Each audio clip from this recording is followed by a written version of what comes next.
Ever since the beginning of the NFL, there have been dynasties. Some lasted for over a decade, others not so much. But regardless of how long they lasted, there's one common theme among them all. Whether it's age, ego, or money, every dynasty eventually breaks up. So today we're looking at some of the most iconic NFL dynasties in league history and going over their rise along with their predictable fall, starting with the Dallas Cowboys of the 90s.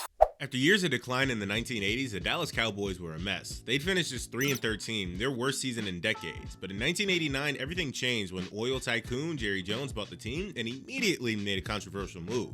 He fired legendary head coach Tom Landry, the only coach the Cowboys had ever known. Jones brought in his old college teammate Jimmy Johnson to rebuild from scratch. Through the famous Herschel Walker trade with Minnesota, one of the most lopsided deals in NFL history, the Cowboys stockpiled draft picks and they used them to build a dynasty.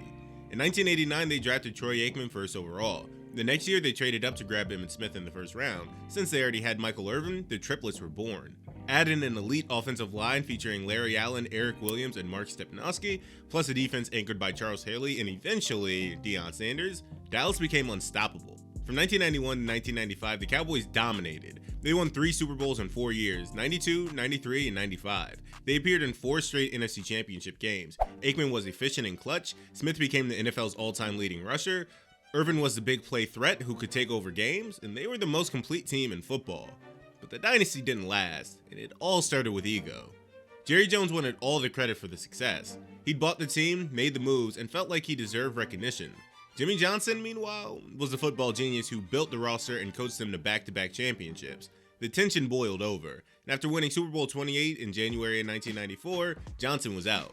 Jones replaced him with Barry Switzer, essentially a yes-man who wouldn't challenge the owner. Switzer won a Super Bowl in 1995, but it was with Jimmy's roster, and the cracks were already showing. The salary cap era arrived in 1994, and the Cowboys couldn't keep everyone. They'd overpaid their stars and lost depth. Michael Irvin's off-field issues became a distraction, with drug arrests and a stabbing incident at training camp.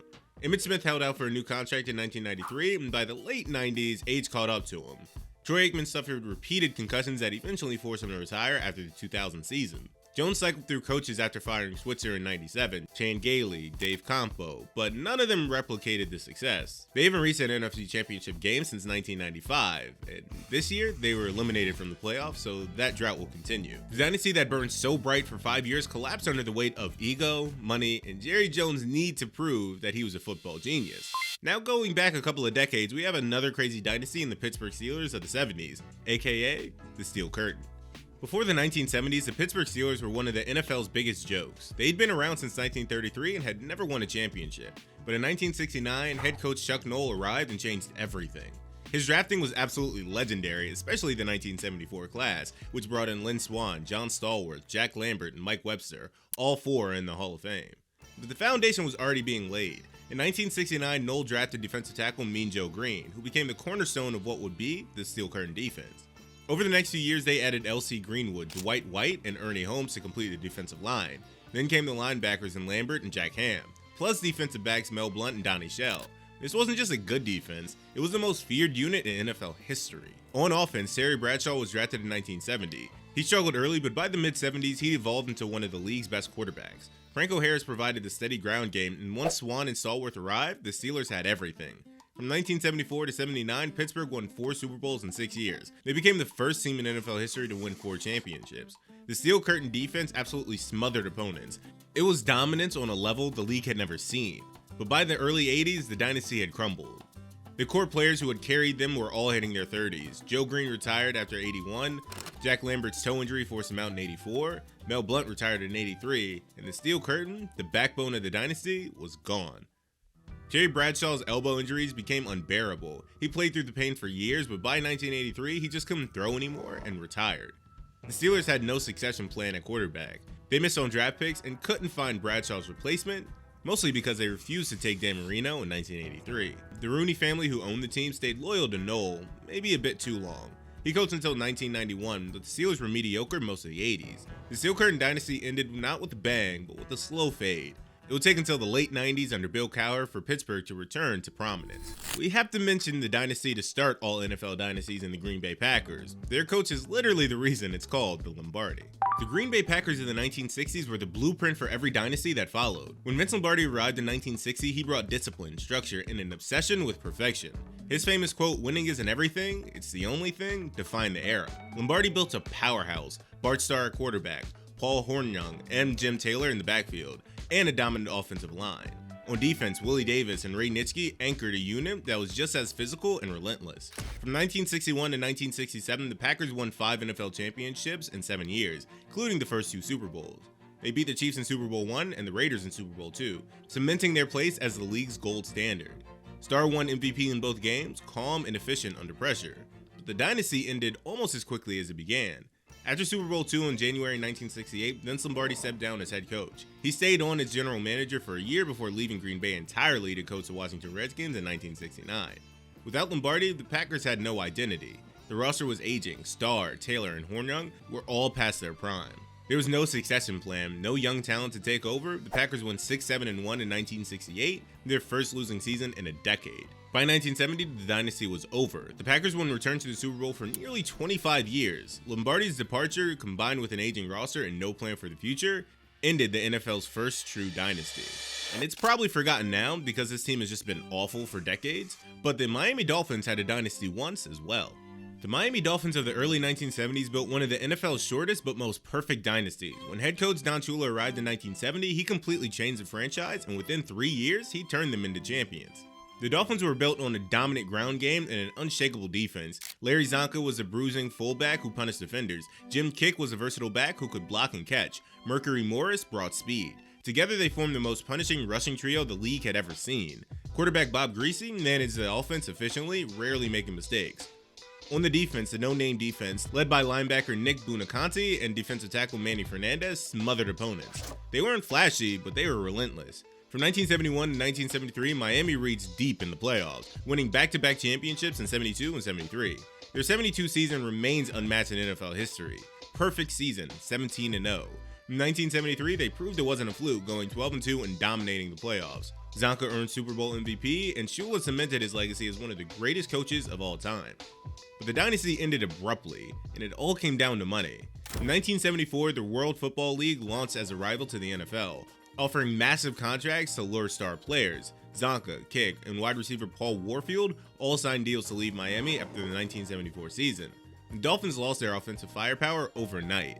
Owner Joe Roby was notoriously cheap. He refused to match WFL's offers, prioritizing profit over keeping the core together. Shula stayed, but his roster was gutted. Greasy was aging, and without Zonka in the ground game, the offense couldn't sustain success. By 1975, the dynasty was over. The Dolphins remained competitive throughout the 70s, but they never reached another Super Bowl with Greasy. The perfect season stands alone, but the dynasty that could have lasted longer was cut short by an owner unwilling to pay. Another owner that got in the way of greatness, ironically, is the one who brought them to it, in Al Davis. Al Davis built the Oakland Raiders on a simple motto: just win, baby. And for nearly 2 decades, they did exactly that.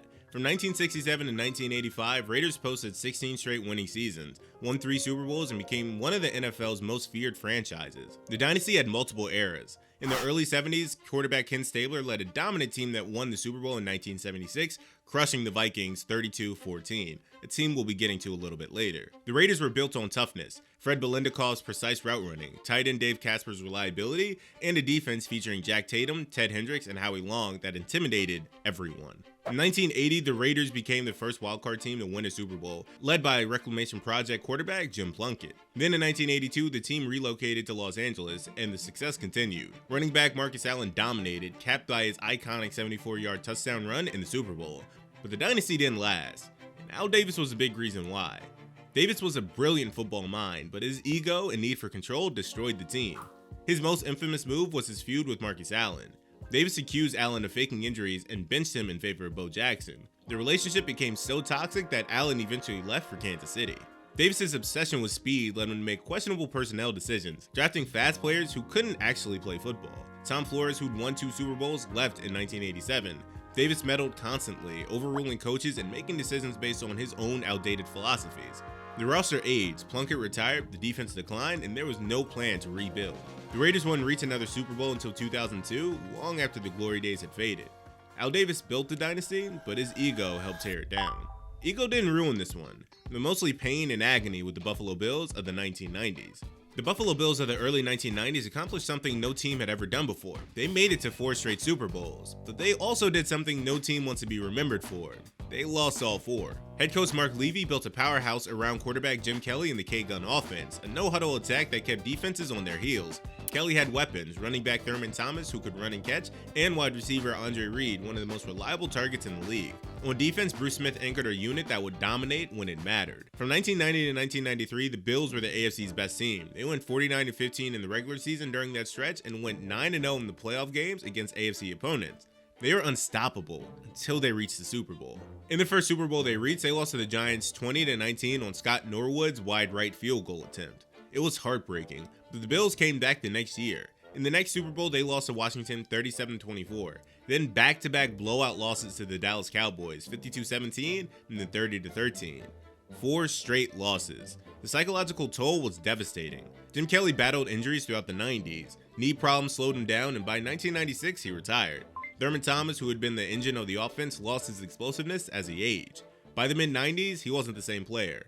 Bruce Smith, the defensive anchor, was eventually traded in 1999, and the defense was dismantled. Owner Ralph Wilson Jr. was notoriously frugal. He didn't spend to keep the core together as the salary cap era arrived. Key players left, and the Bills couldn't reload. Mark Levy retired after the 97 season. There was no succession plan. The coaching carousel began, and the team fell apart. But the biggest factor was the losses themselves. Losing 4 straight Super Bowls broke something in the franchise. The Bills couldn't recover from the repeated failures, and by the late 90s, the dynasty was over. But a precursor to the Bills was the Vikings of the 1960s and 70s. The Minnesota Vikings of the late 1960s and early 1970s were one of the most dominant teams in NFL history. They just couldn't win when it mattered the most.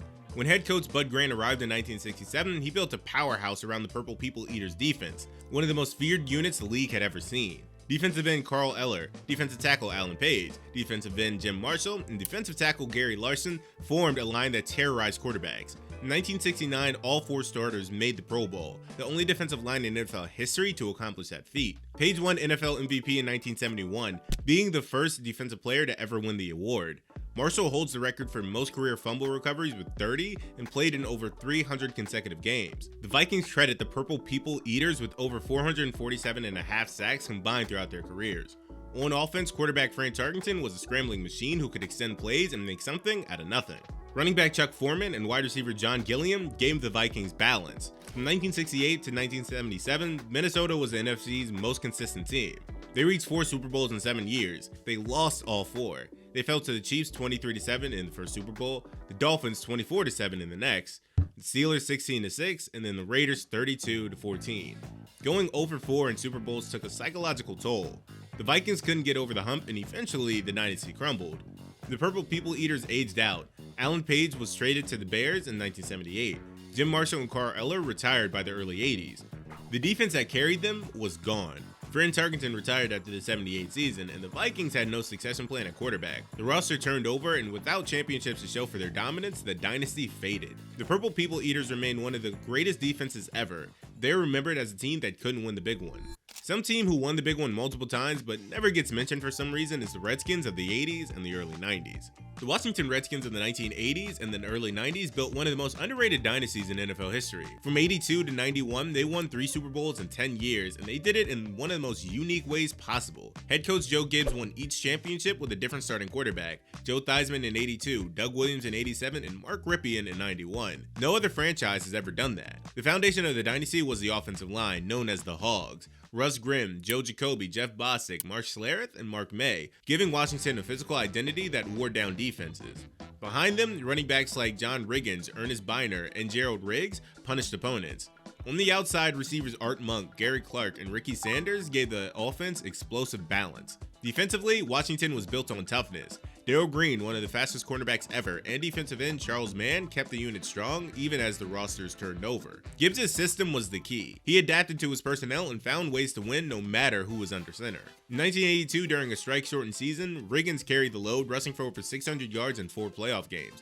In 87, Doug Williams became the first black quarterback to ever win a Super Bowl, throwing 4 touchdowns in 1 quarter against the Denver Broncos. And in 1991, the Redskins went 14-2 and steamrolled through the playoffs, often called one of the most complete teams of all time. But the dynasty ended almost as quickly as it began. Joe Gibbs retired after the 92 season. He was burned out, exhausted from the grind, and left football to pursue NASCAR. Without Gibbs, the Redskins had no identity. Owner Jack Kent Cooke hired North Turner and began meddling with personnel decisions, creating instability. The salary cap era arrived in 94 and Washington overspent. They couldn't sustain the roster, losing key players to free agency. The quarterback position became a revolving door. By the mid-90s, the Redskins were mediocre. Coaching instability, salary cap management, and Gibbs' absence turned the dynasty into an afterthought. A dynasty not forgotten, though, is the 49ers of the 80s and the 90s. The San Francisco 49ers of the 80s and 90s were the NFL's dynasty of innovation and precision. It all began in 81 when head coach Bill Walsh introduced the West Coast offense. Instead of relying on power running and deep shots, Walsh emphasized short, rhythmic passes to control the game and move the chains. Montana was cool under pressure, earning the nickname Joe Cool. He won 4 Super Bowls and never threw an interception in any of them. In 1985, the 49ers drafted Jerry Rice, who became the most dominant wide receiver in NFL history. Roger Craig gave them a dual-threat running back who could catch out the backfield. Ronnie Lott anchored a defense that was just as physical as the offense was precise. From 81 to 94, the 49ers won 5 Super Bowls. They appeared in 9 NFC Championship games and set records for offensive efficiency. By the early 90s, Steve Young had taken over at quarterback, and the dynasty kept rolling. In 1994, Young won MVP. Rice had another legendary season, and the 49ers captured their 5th Lombardi trophy in a blowout over the Chargers. But the dynasty couldn't last forever. The biggest issue was the quarterback controversy. Montana suffered a serious elbow injury in 1990, and Steve Young took over. When Montana was healthy again, Walsh and later George Seifert chose Young as the starter. Montana was traded to the Kansas City Chiefs in 93, ending an era. Then came the salary cap. When the NFL introduced the salary cap in 94, the 49ers were hit hard. They'd been spending freely to keep their roster stacked, but now they couldn't afford everyone. Key free agents left and the team lost depth. Owner Eddie DeBartolo's legal troubles made things worse. He was convicted in a Louisiana gambling scandal in 1998 and was forced to cede control of the team to his sister, Denise York. The front office fell apart. Bill Walsh had retired in 88 and Seifert in 96. And team president Carmen Policy left in 98. Steve Young's concussions forced him to retire after the 99 season. By 2000, they were in salary cap hell, and the dynasty was over. Speaking of dynasties being over, we have the Kansas City Chiefs. Now, it may be a little too early to call time a death on this, but this iteration of the Chiefs is done. The Kansas City Chiefs are the current NFL dynasty, built around the most dangerous quarterback-coach duo in the league, Patrick Mahomes and Andy Reid. The run began in 2018, Mahomes' first season as a starter. He threw for over 5,000 yards and 50 touchdowns, instantly winning MVP and announcing that the Chiefs were entering a new era. In 2019, they completed the breakthrough. The Chiefs erased double-digit deficits in 3 straight playoff games, capped by a Super Bowl victory over the 49ers. Mahomes was named Super Bowl MVP, and Kansas City had its first title in 50 years. Since then, the dynasty has only grown. The Chiefs reached 6 straight AFC Championship games, won 4 AFC titles, and collected 3 Super Bowls in 5 years. Mahomes would then add another MVP award and 2 Super Bowl MVPs to his resume during that stretch, while tight end Travis Kelce became one of the greatest playoff performers in history. What made the dynasty unique was adaptability. They won early with explosive big play offenses featuring Tyreek Hill.